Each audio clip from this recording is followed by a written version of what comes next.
Hi, and welcome back to another video. In this session, we're going to be looking at how to determine bending moments and shear forces, in particular how to draw these diagrams. So, I've got an example here with a beam with two supports, a pin support and a roller support. It's got 2-point loads of 10 kilonewtons and 5 kilonewtons. So, the question is, how do we determine the bending moments and the shear forces?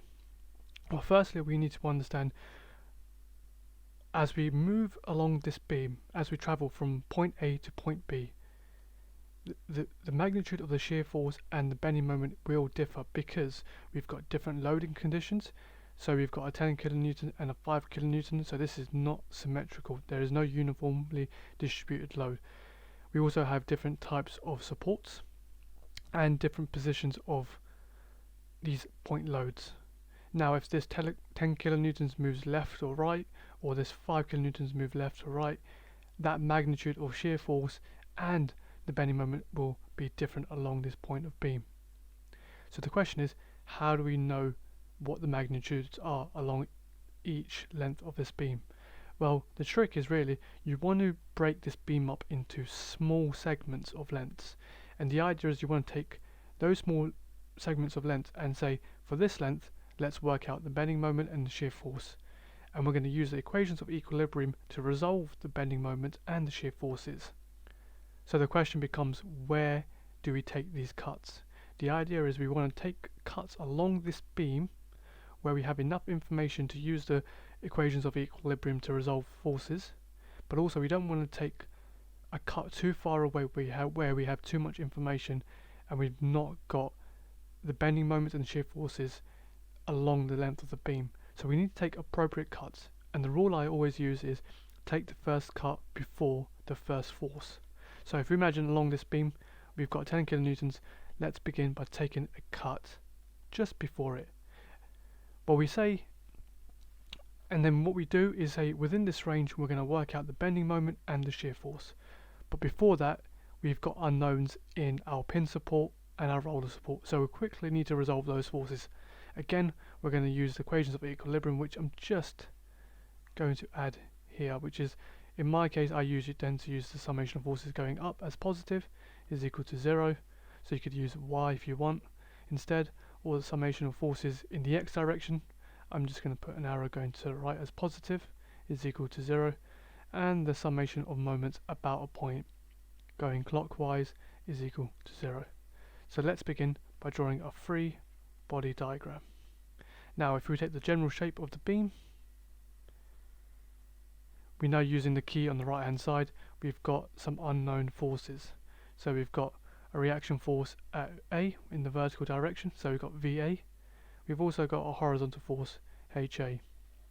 Likewise, at point B we're going to have an unknown force of B, and then we've got 10 kilonewtons going down, and then we've got another 5 kilonewtons going down. So let's start resolving the forces to get HA, VA and VB. Again, these will allow us to take cuts at points along this beam where we've got enough information. So let's start by looking in the positive direction going up.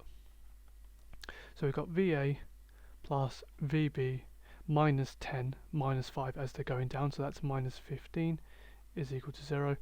We've got two unknowns in one equation, so we can't work out VA and VB. So let's move on to the next equation. So we've got HA as going to the right as positive, and there's nothing else, so HA is 0. And lastly, what we have to do is take a moment about a point. So it's always good to take a moment about a point where we have unknowns. So we've got unknowns in VA and VB. Technically, I would use VA because we've got two forces, and so when we take the point A, the perpendicular distance will be 0. But in this case, we've just worked out HA to be 0, so technically we've only got one at point A and one at point B.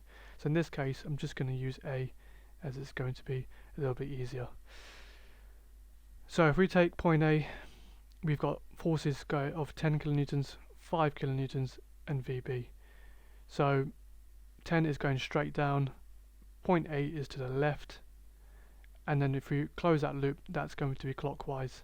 Likewise with 5 kilonewtons, and then VB, if you imagine VB is going straight up, point A is to the left, and then if we close that loop, which is down and back around, that's counterclockwise, so that's going to be a negative. So in this case we've got 10, which is positive, the distance here, which is 3 meters to point A, so you can say it's positive 3 plus 5, the distance is 3 plus 6, which is 9, minus VB, and the distance is 3 plus 6 plus 3, which is 12, is equal to 0. In this case, if we clean it up, we've got 12 VB, we bring it to the other side, is equal to 30 plus 45. So VB is equal to 75 over 12, which is equivalent to 25 over 4 if we divide that by 3. Now what we're going to do is substitute VB back into this equation to get VA. So we can say VA is equal to positive 15 minus VB, therefore VA is equal to 15 minus 25 over 4, which is equal to 35 over 4. What I'm going to do is quickly just draw a table, and I'm going to add these forces in. So we've got VA is equal to positive 35 over 4, VB is equal to positive 25 over 4. And a good check will be if adding these two up should equal 10 plus 5, which is 15. And we know HA is 0, so I'm going to leave that as it is. What I'm going to do is just take a moment to clear the screen. So, as mentioning, we need to take the first cut before the first force. And what we do is give that first cut a limit. But this is going to include up until the force. So, we're going to take a cut between 0, so it's less than or equal to, so x is less than or equal to 0, and less than or equal to 3. So we're going to say within this range, which is up to the point of that first force, 10 kilonewtons right from the beginning. So we're assuming point A is meter 0, and then the 10 kilonewtons is meter 3. So what we do is draw our free body diagram, and that's going to look something like this. Again, since we've taken a cut, this little jagged edge is going to represent my cut. What we do is start filling in our forces. So we've got VA, which is worked out to be positive 35 over 4. And then at this cut, what we have to say is we've got a shear force, a neutral force, and a moment. So I'm going to say my shear force is going up as positive, my neutral axis is going to the right, and as a result of this cut, we've got a moment, mx. And because we are using a cut between 0.0 and 3 meters, we are in a sense saying within any point in this range, this is what the shear force and moment is going to be. So we give this length x.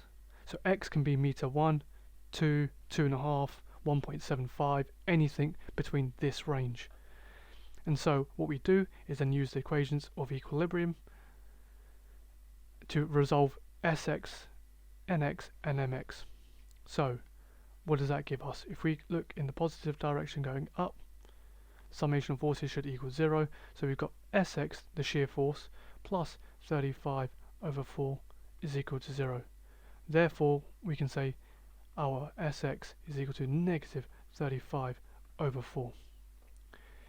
And if you realize that's a single digit, so that means as the length of this beam within this range increases, the shear force stays constant because it has no variable with x in it, so it's a constant number. Our neutral axis force, if we take the summation of forces to the right as positive, Nx is equal to 0. And then lastly, what we do is take moments, and that's really important that we take moments about the cut. So we're going to take moments about here. And again, clockwise going positive is equal to 0. So what does that give us? We've got mx, the moment as a result from the cut, plus 35 over 4, and the perpendicular distance is x, so that's up, the cut is to the right, and if we close that loop, that's going clockwise. positive, is equal to 0. So we can say therefore mx is equal to negative 35 over 4x. Now in this case the moment has a variable of x, so as the length increases, as x increases within this range, the moment will also increase. So what I'm going to do is quickly just draw a table on the right hand side and start adding these in.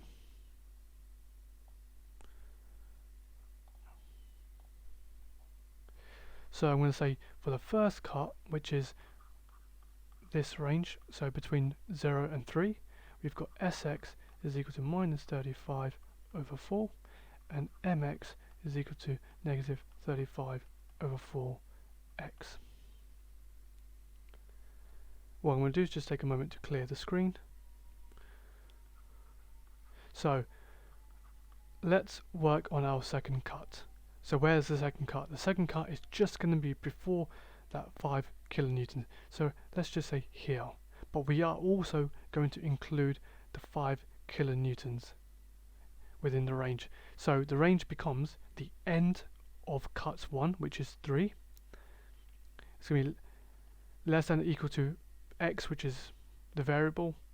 And then what do we say? 3 plus 6. The end, or where that 5 kilonewtons is meter 9.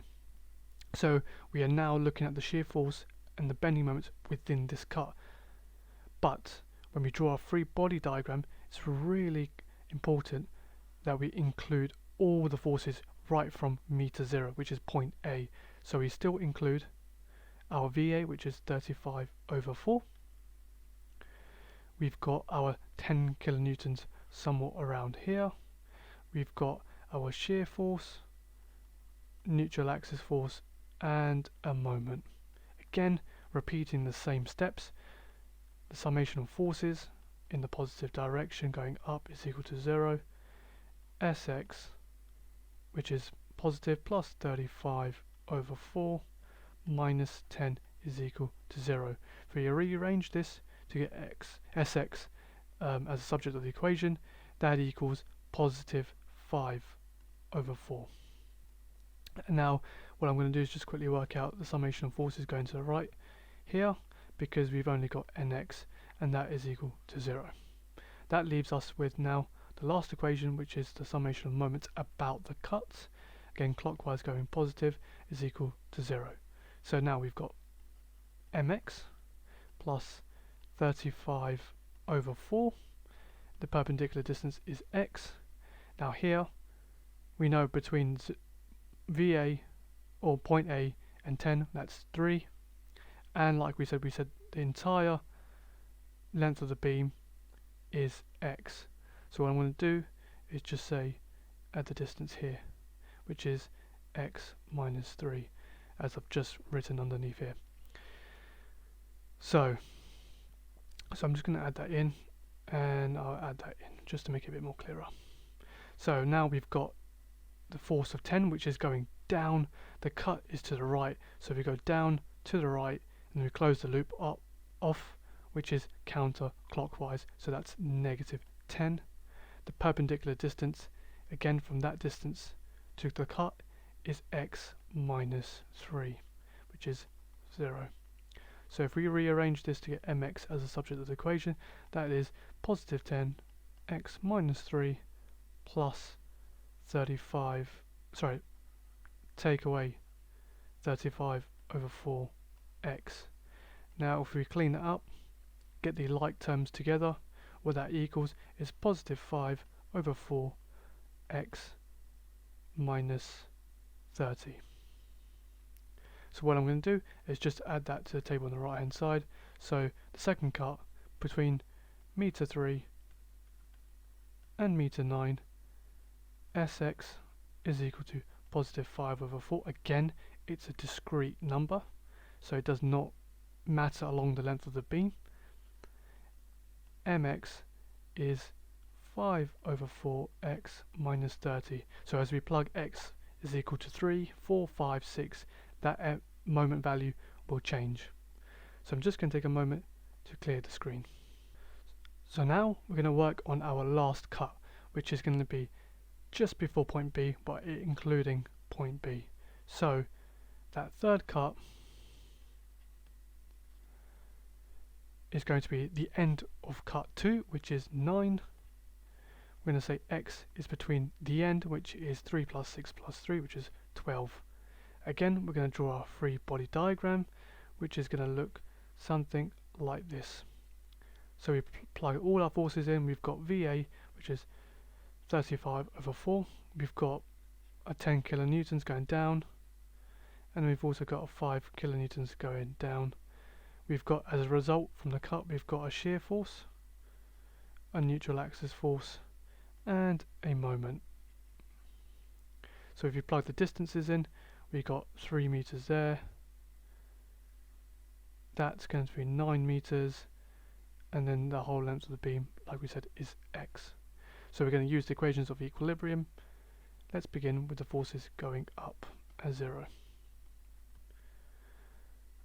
So we got Sx plus 35/4 minus 10 minus 5, which is minus 15, is equal to 0. So therefore, we say Sx is equal to positive 25/4. Now the summation of forces going to the right. Again, that just is neutral axis, nx is equal to 0. Then lastly, what we've got is the summation of moments about the cut is equal to 0. So that's mx plus 35/4x, again that's going positive clockwise, minus 10 x minus 3 minus 5, and now x is the length of the beam, the perpendicular distance is x minus 9 meters is equal to 0. So therefore we can say mx is equal to positive 10 x minus 3 in brackets plus 5 x minus 9 in brackets negative 35/4x. So if we collate the like terms together, we've got mx is equal to positive 25/4x minus 75. So what I'm going to do is to add that last cut, a third cut, to the table, which is between meter 9 and meter 12. We've got Sx is equal to 25/4 and mx, which is equal to 25/4x minus 75. So what I'm going to do is take a moment to clear the screen and also draw the diagrams for you. So welcome back. What I've done is added 2 rough scales on my shear force diagram and my bending moment diagram. What I'm going to use now is the equations that we just worked out to visualize and draw the plots. So if we start with the shear force diagram, as we've determined, all the shear force diagrams have no variable of x. They have just a discrete number. So that means along this range that we've just worked out, so between the first cut or the second cut or the third cut, that's going to be a constant number. So with a constant number, that means we've got a 0 gradient. And the reason is if we draw a straight line, for example, if we look at cut 1, which was negative 35/4, let's just say it's down here somewhere, negative 35/4. Because it's got no variable of x, it's just going to be a straight line in that range. So that's meter 0 to meter 3. If, however, we drew, say, a diagonal line, can you see how that shear force diagram is going from a higher negative to a lower negative with the distance of x? And now, as we've got no distance of x variable within the shear force equation, that is not correct. So it's going to be a flat line. Now what we do is we go to the second cut between 3 and 9 meters. We've got our shear force of positive 5/4, which is going to be roughly around here. So if we add that in, which is positive 5/4, again that's constant through the section of 3 to 9, which is roughly around there. We connect points 1 and 2, so it's going to be sort of a step. And now between meter 9 and meter 12, we've got positive 25/4. So let's just say it's roughly around here. There. Again, it's constant through the entire limit. And then we just close it off back to x. and then we shade in the area, and that's our shear force diagram. So now if we move on to the bending moment diagram, in this case what we got is variables of x in our moment equations for all three cuts. So if we look at cut 1, we begin at 0 because we've got a pin support, and then from our key we've only got a vertical reaction and a horizontal reaction, so therefore we've got no moment. So at 0 meters it's 0. Then at meter 3 we've got minus 35 over 4. Now if we multiply that by 3, what we get is minus 26.25. So that's going to be roughly somewhere around here. We then look at the second cut, so between meter 3 and meter 9, we plug in the end integer of 9 into the equation, so that's 5 over 4 multiplied by 9 minus 30. And what we get is minus 18.75. So let's just say it's roughly around here. That's minus 18.75. And then for the last cut, we plug in the x equals 12, the end number, that's 25 over 4 multiplied by 12 minus 75 gives us 0. So that's going to end right here. We then connect the points. So if you imagine that's meter 0 to meter 3 to meter 9, and then 9 to 12. So this isn't to scale, but hopefully that should give you an idea of what the bending moment looks like. So hopefully that's made a lot of sense. What I'll do is add a few more complex examples as we go down the line. If you've enjoyed the video, please give it a like. Please consider subscribing and helping me to 100 subscribers. And I'll see you guys in the next video.